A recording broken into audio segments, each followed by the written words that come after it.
訓犬師萬萬沒想到自己竟被一隻吉娃娃給咬了。看着自己手上的傷口，他的心中五味雜陳。誰能想到這看似人畜無害的狗竟有幾十次咬人前科？不僅女主人被他咬到嘴唇破裂被送進急診室，夫妻倆更是被他嚇到連孩子都不敢生。但誰也沒想到訓犬師竟說出了讓人驚掉下巴的話。이 셋 중에 누구 하나를 전 아내는 제주살이다。原來這個在客廳裡瘋跑的潦草小狗就是今天的主人公。2歲的吉娃娃東一是這個兩口之家的長公主，她最大的長處就是會跟主人撒嬌賣萌。但誰能想到看起來人畜無害的她卻有着嚴重的公主病。當女主人帶着她來到公司後，餵零食的畫面怎麼看都是母慈子孝一片溫馨。但當帥哥推門進來時，她卻馬上變臉低吼起來。難不成東一對帥哥過敏嗎？女主人記得有一次她把東一放在腿上不斷撫摸，沒想到轉頭就被他無情咬了一口，懷中抱着定時炸彈，讓帥哥的臉色逐漸由晴轉陰。因為自從上次他被小家伙咬了後，也產生了心理陰影。在禍害完1號帥哥後，東一又四處遊蕩，找到了2號受害者。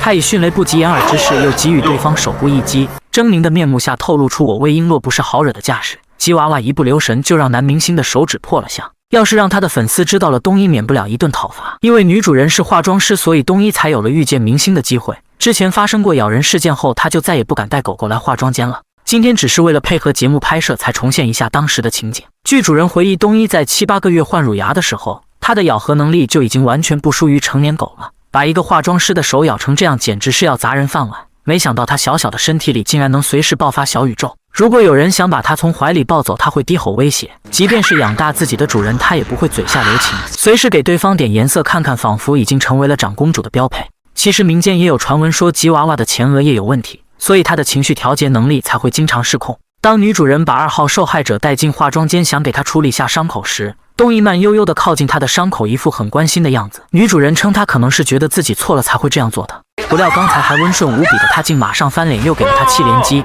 這下他的凶名算是徹底坐實了。剛咬完人的東一像個受害者般垂頭喪氣地窩在角落裡。女主人覺得他可能是害怕了，趕緊抱起他安撫下。但誰知他又馬上翻臉，差點把他的手也咬傷。這把女主人氣得拽起他的後脖梗，就是一頓最嚴厲的懲戒。但這一幕卻讓江迅震驚的頭皮發麻。女主人就像超市裡對鬧騰的孩子大發雷霆的媽媽一樣，她會用這種方式表達對周圍人的歉意。這雖然對他們是一種交代，但當時的東一卻不明白主人為何要訓誡自己。緊接着當朋友把手靠近時，他又順發了個大招，不到半個小時，吉娃娃就創下了咬人4次的記錄，這讓現場的混亂程度堪比安史之亂。不僅如此，女主人還指着自己的唇部傷口說這也是東一的傑作。那天恰逢丈夫出差不在家，她只是抱起狗子想親昵一番，不料東一扭頭就送給她一份大禮包，被撕裂的嘴唇鮮血淋淋，讓她不得不馬上去了急診室。小家伙如此強大的攻擊性讓現場的觀眾不寒而栗，連着幾次被咬讓女主人的怒氣直衝天靈蓋。她一把拎起東一，化作了她最嚴厲的母親。看見這一幕的帥哥完全不打算求情，因為他也是受害者之一。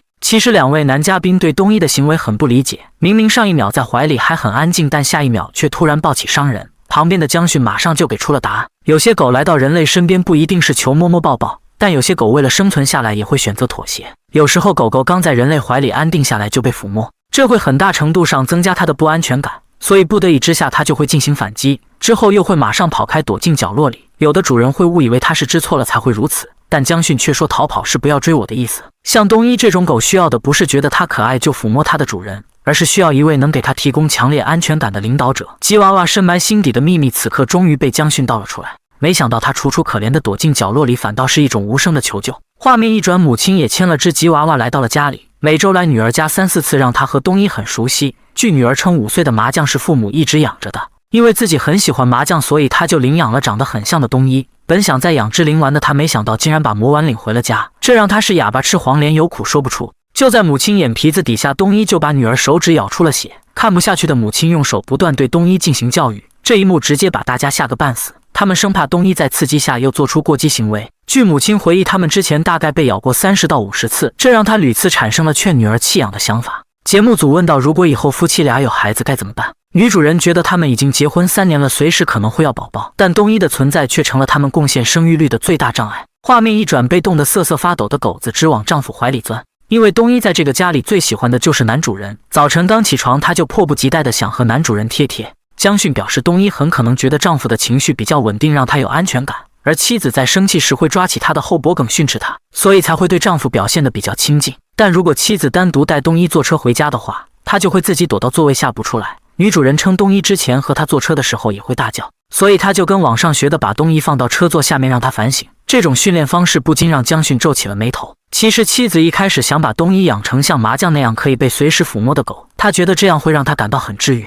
但誰知東一卻在他規劃的路線上越走越遠。아니 강아지를 이렇게 만지라고 키우는 건데。江迅覺得女主人不穩定的情緒其實極大增加了東一的不安全感，所以她才會對比較沉穩的丈夫表現出更多的依賴。不過男嘉賓卻覺得，正因為平時大部分都是妻子在照顧狗狗，之前還會帶他到公司上下班，而且他咬人了，妻子還會不留餘地的訓斥他。正是這種過於親密的照顧和管束讓狗狗會感到很不安，所以她才對不怎麼管她的丈夫產生了依賴感。不過其實他們一直對東一的惡劣是心存芥蒂的，作為每天照顧她最親密的監護人，他們真不知道東一為什麼會如此絕情。甚至女主人曾一度5根手指被咬傷了3根，這對她的化妝師事業造成了很大影響，甚至就連朋友都為她打抱不平，痛斥這個白眼狼。不過一旁的丈夫卻認為東一沒有問題，如果妻子不頻繁摸他的話，可能就不會被咬。但如此直白的話卻遭到了妻子的強烈反駁，她覺得是丈夫被咬的太少了，所以才在這說風涼話。意見相悖讓他們在鏡頭下開啟了吐槽大會，但顯然如此直男的丈夫面對妻子是沒有任何勝算的。要知道當時身為化妝師的妻子可是主動追的他，因為丈夫曾經給邱成勳當過2年的經紀人，後來又成為了眾多明星的職業經紀人。因為妻子身為化妝師都在為明星服務，所以一來二去在他的攻略下丈夫就被拿下了，可見他面對妻子是毫無招架之力啊。其實丈母娘也不理解為什麼女婿會覺得狗狗沒問題，沒想到就在被質問期間，東一直接給他上眼藥咬了妻子，這下子就算丈夫想為他說話都說不出口了。然而接下來的洗澡環節才是對東一的嚴厲審判。儘管妻子很小心擦拭，但還是聽見了他的低吼。丈母娘趕緊讓女婿去幫忙，誰知後者卻不緊不慢地喝着水，他那股悠哉悠哉的勁頭都快把老人家氣炸了。不過東一面對丈夫的搓洗只是低吼幾聲就沒了下文，如果要是妻子的話，可能早就在添新傷了。另一方面，節目組覺得丈母娘也是有問題的，因為每次東一咬完女兒，她都要給她零食吃，這母女間到底是什麼仇什麼怨才會讓她如此獎勵狗子啊？按照每周她會來家裡3、4次的頻率來說，她都快承包起東一所有的零食投餵了。而且就算狗子發脾氣了，他也會用零食安撫他。夫妻倆覺得這錯誤的獎罰機制也是導致東一性格越來越糟的原因之一。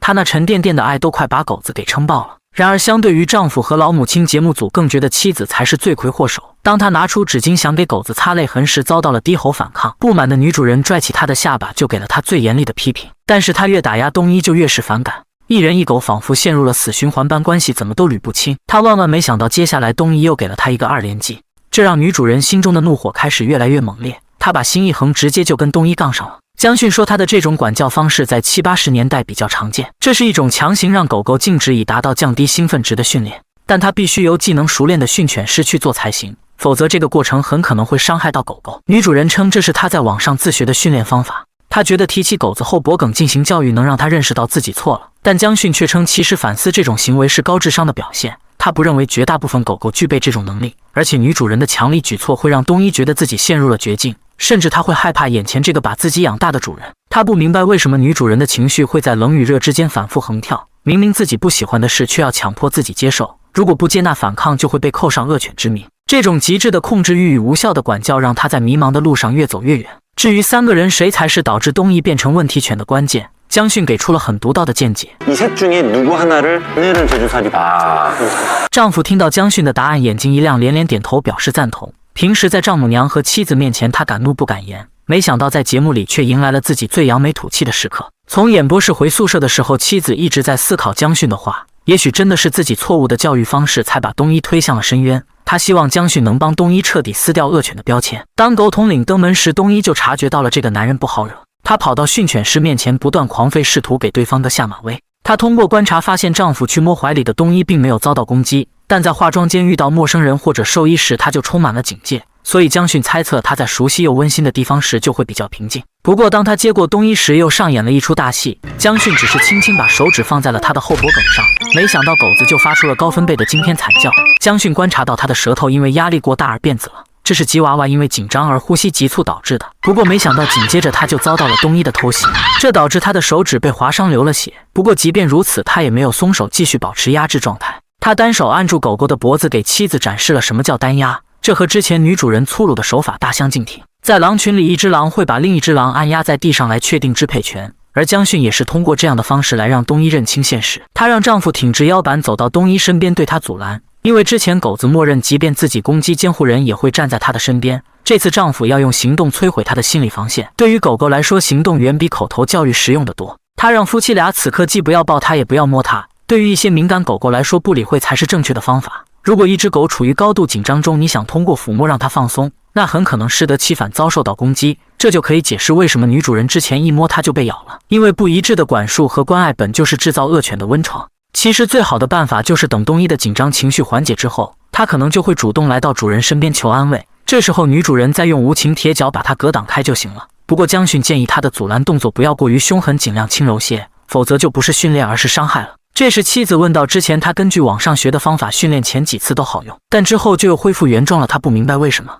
江訓回答說，其實狗狗的本性是很難改变的，它那與生俱來的敏感不會消失，只能讓它學會克制。對於夫妻二人，他也留了幾項作業，他說千萬不要再摸它，同時還要進行阻攔訓練，等下周再回訪時他會根據反饋再調整訓練方式。這一周江訓每次想起女主人的極端訓犬方式就有些難過，不過這期間男嘉賓專門採訪了他的同事們，他們說女主人完全不是那種狠辣的個性，她很可能是被東一逼的才會如此行事。鏡頭下老母親不斷扇動墊子想吸引東一的注意力，但女兒卻趕緊把麻將塞進了他的懷裡，因為江訓留的作業就是不允許一家人理他。不過愛是不會憑空消失的，只會默默轉移。母女倆似乎把極致的寵愛加倍給了麻將，這倒顯得東一如同被打入冷宮的妃子一樣落寞了。當兩位嘉賓剛進門時，狗狗們都顯得很興奮。這次女主人直接就把東一驅趕進了臥室。其實麻將對於陌生人表現得很熱情，然而東一卻因為大叫被女主人逼進了角落裡。這時男嘉賓按照江訓指示從側面靠近了東一，然而後者卻對這個突然出現的陌生人展現出了強大的攻擊性。江訓本想讓女主人靠近安撫一下東一，但誰知此刻上頭了的他開始六親不認。一般狗狗遇到困難會自然地向主人求助，但東一的怪異反應卻讓江訓皺起了眉頭。老母親說，東一一般只會向丈夫求助，可見妻子完全無法勝任保護她的領導者角色。在東一眼中，他好像跟剛進門的嘉賓沒有區別。為了打破僵局，2號男嘉賓嘗試用夾子音吸引他的注意，伴隨着他的靠近，東一好像也不反感他那哄嬰兒式的語氣。跟女主人之前河東獅吼般的訓斥相比，2號男嘉賓溫柔的聲音逐漸讓他平靜了下來。兩位嘉賓的測試讓江訓看清了東一的問題，接下來就到了一人一狗的高光時刻。東一看着眼前跟自己八字不合的男人不斷狂吠，江訓馬上切斷了他的後援團，讓母女倆進了房間。男人的不断靠近讓他有種看鬼片的恐怖感，因為上周的江訓剛讓他遭遇了一次奇恥大辱，所以這次他就不斷想逃離狗統領的身邊。江訓進一步他就退一步，直到最後他被逼進了角落裡。為了自保，東一發出了如虎嘯般的吼聲，想嚇退這個敵人，但江訓使用游擊戰術讓狗子退無可退。他化身為傳奇套狗王，輕鬆拿捏住了小家伙，只要運用好牽引繩，同樣可以增加狗狗的安全感。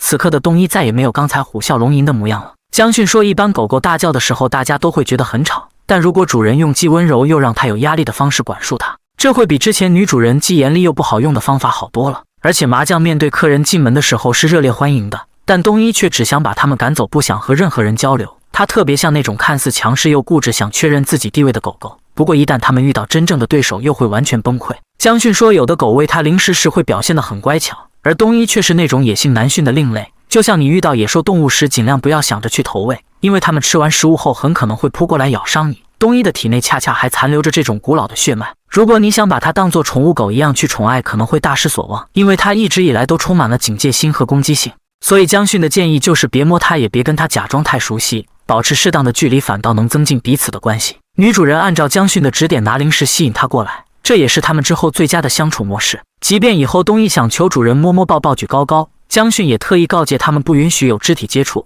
這一下子就讓老母親的心涼了半截。江訓補充道，就算撫摸也只能用單手，不能用雙手，因為雙手會讓他有種自己被抓住的感覺。目前來看，不管他就是最好的管束。但老母親卻問道，如果以後女兒生孩子後該怎麼辦？因為東一有很多次咬傷他們的前科，他很擔心狗子會對未來的寶寶下口。這樣直指核心的問題也讓江訓感覺有些頭大。他說，其實那種懂得照顧孩子的狗特別少見，而能未卜先知發現主人懷孕的就更稀有了。但他覺得東一是那種不僅不關心你，還會罵你兩句的狗。不過如果你能對他溫柔以待的話，可能會好轉。只要他們能堅持訓練，東一也會有變化的。而且這個過程千萬不能對他發脾氣，因為主人越嚴苛的对待他，就會越叛逆。江訓建議他們多帶東一和其他狗一起散步，這樣他就可以和同類們多學習下社會化了。多和那些優秀狗狗在一起玩耍，有助於豐富他的情感。而且回家後一家人也不要管他，讓他把家裡當成安心休息的地方就可以了。最後江訓建議把所有寵物台階都撤走，暫時來看，母女倆就別想着撫摸它來消遣時光了。當女主人听完這一系列建議後，感覺天逗她了。畢竟養一隻什麼價值都沒有的狗監護人也很難熬，他們只能慢慢嘗試通過訓練去改變它了。之後，他們又給節目組發了信息，說東一有了些變化，一切看起來都在朝着好的方向轉變着。其實今天的節目到這裡就結束了，但東一的遭遇卻看得我心裡五味雜陳。他就如同一面破碎的鏡子，映照出的不僅是自己的問題，更是一幅關於人類關係的心理圖景。他用尖牙利齒撕開的傷口裡，還流淌着關於安全感、邊界和愛的深刻啟示。其實東一那張在溫順與猙獰間瞬息萬變的臉，並非天生邪惡，他的每一次毫無徵兆的攻擊，都像是在絕望中劃亮的一根火柴般刺眼，只為照亮那周遭令人窒息的黑暗。這不是叛逆，而是深植於骨血的恐懼在發出最後的尖笑。當主人的手越過他無聲劃定的界限時，東一的世界便驟然收縮成了一點。他無法像人類一樣說出請停下，我害怕之類的話，他所有累積的壓力只能通過最原始的戰鬥反應傾瀉而出。而攻擊之後，他瑟縮在角落裡，那也不是知錯的懺悔，而是心力耗竭的崩潰。他蜷縮的姿態是在用整個身體在發出我承受不住了的信號。可悲的是，最應該給他安全感的人，卻成了他最大的壓力來源。女主人在溺愛與暴怒之間劇烈搖擺的情緒，就像是反覆無常的天氣，讓東一永遠活在不知下一秒是晴是雨的焦慮裡。有時候他那充滿愛意的撫摸，因為無視狗狗身體僵硬的拒絕信號而變成了持續的侵犯，而後頸被猛然提起的粗暴懲戒，則徹底將愛與危險釘在了一起。這變相讓東一知道了溫和的拒絕無效，唯有拼死反抗才能捍衛自己那點搖搖欲墜的生存空間。女主人有時候更像一位焦慮的舞者，但她在愛的舞台上用力過猛。她渴望一隻可以隨意擁抱的治癒系寵物來撫慰生活的褶皺，但當東一無法扮演好他的理想角色時，她的挫敗感便化作了更強勢的控制與更憤怒的懲罰。她的愛混雜了太多的期待與失望，變成了一種令人窒息的控制型關愛。而丈夫則像一位冷靜的旁觀者，他因為情緒穩定而被東一偏愛，但他的穩定某種程度上是源於疏離。當他在教育問題上與妻子意見相左時，這也間接讓東一學會了區別對待。而丈母娘好心遞來的零食則像一劑甜蜜的毒藥，在攻擊行為後給予獎賞，無異於告訴東一，你的尖牙能換來美味與關注。他那急於平息紛爭的善意，卻在不經意間鑄就了鼓勵錯誤行為的精煉。這個家不知不覺與東一跳起了一支扭曲的共舞，妻子制造並對抗問題，丈夫淡化問題，而丈母娘獎勵問題。但是將軍的到來卻如一陣清風吹散了硝煙，他帶來的不是更精巧的控制術，而是一場關於放手與尊重的修行。他平靜而堅定的壓制並非展示強權，而是在用身體語言告訴東一，我來了，你可以休息了。他為東一失控的世界提供了一個可預測的支點，不要摸他，不要理他。這看似冷酷的建議，實則是最高級別的溫柔。這是在用沉默向東一鄭重承諾，你的身體和情緒完全由你自己主宰，我們不會再侵犯你了。這正是在修復他因邊界被持續踐踏而破碎的信任。有時候最深切的愛，恰恰是克制的陪伴與守望的距離。其實東一的故事並不僅僅是關於一隻吉娃娃的矯正，它更像是一則照亮我們自身生活的預言。它讓我們看到，在親子關係中，以愛為名的過度干預和情緒化的責罰，可能正在養育出內心或叛逆或枯萎的孩子。真正的教導是成為一座堅定而溫暖的燈塔，而非席捲一切的風暴。它其實也讓我們學會了反思，在親密關係裡，我們是否也忽略了伴侶用話語或躲閃發出的信號，還是自己一味地給對方強加所謂的好？健康的愛是始於學會傾聽對方無聲的語言，並且尊重那顆與你不同節奏的心。也許每個人的心中都住着一個東一，在某些領域敏感易怒難以親近，那或許是這裡曾有未癒合的傷痕以及需要守護的邊界。成長之旅就是要學會成為自己內在的領導者，不要指責那份敏感，而是以溫柔理解它。當你真正建立起內在的安全堡壘時，自然能辨識並走向那令你溫暖的光芒。一只小狗用它的尖牙艱難地叩問着愛的真諦，而答案或許就藏在那份寂靜的尊重、穩定的守望，以及敢於放下改造執念的勇氣之中。看完今天的節目，你的心裡是否也五味雜陳呢？評論區留下你的看法吧，我們下期節目見。